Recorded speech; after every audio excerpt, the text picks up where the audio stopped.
Hello viewers, welcome to my YouTube channel.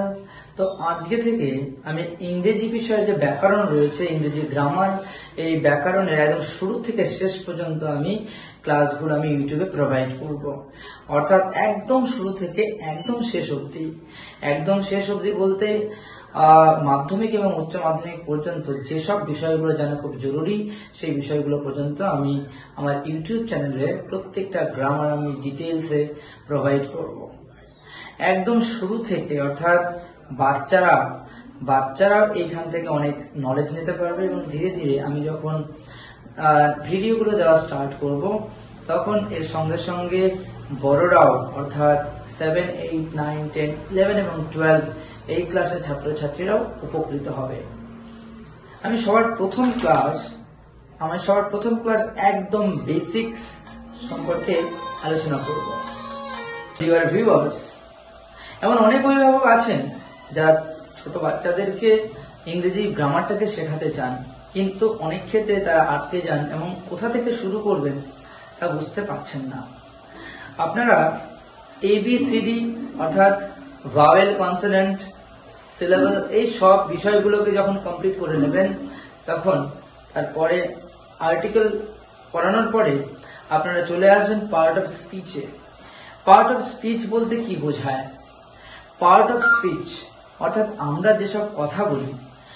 যেসব কথা বলি সেই স্পিচগুলোকে যদি ছোট্ট ছোট্ট টুকরো করে আমরা ভেঙে ফেলি, সেই প্রত্যেকটা টুকরোকে আমরা বলবো পার্ট অফ স্পিচ বা পদ প্রকরণ।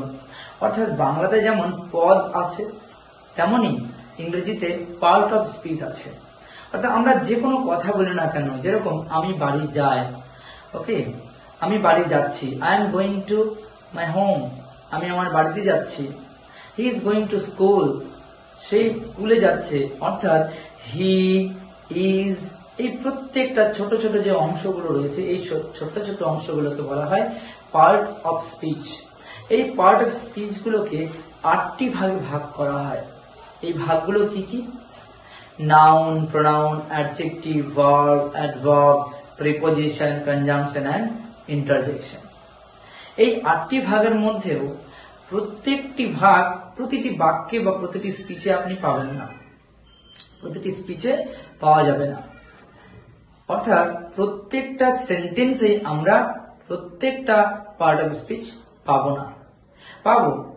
অর্থাৎ কিছু কিছু ইম্পর্টেন্ট, সব থেকে বেশি ব্যবহৃত যে পার্ট অফ স্পিচ গুলো রয়েছে সেগুলো বেশিরভাগ ক্ষেত্রে আমরা পাবো। যেমন নাউন, প্রোনাউন, ভার্ব, এইগুলো আমরা বেশিরভাগ সেন্টেন্সে আমরা পাবো। যে কোনো সেন্টেন্স ভার্ব ছাড়া তো গঠনই করা সম্ভব নয়। প্রিপোজিশন, কনজাংশন না হলেও চলে, কিন্তু ভার্ব ছাড়া কোনো ধরনের সেন্টেন্স কিন্তু মেক করা সম্ভব নয়। এজন্য ভালো ইংরেজি শিখতে গেলে আপনাকে গ্রামারে ভার্বের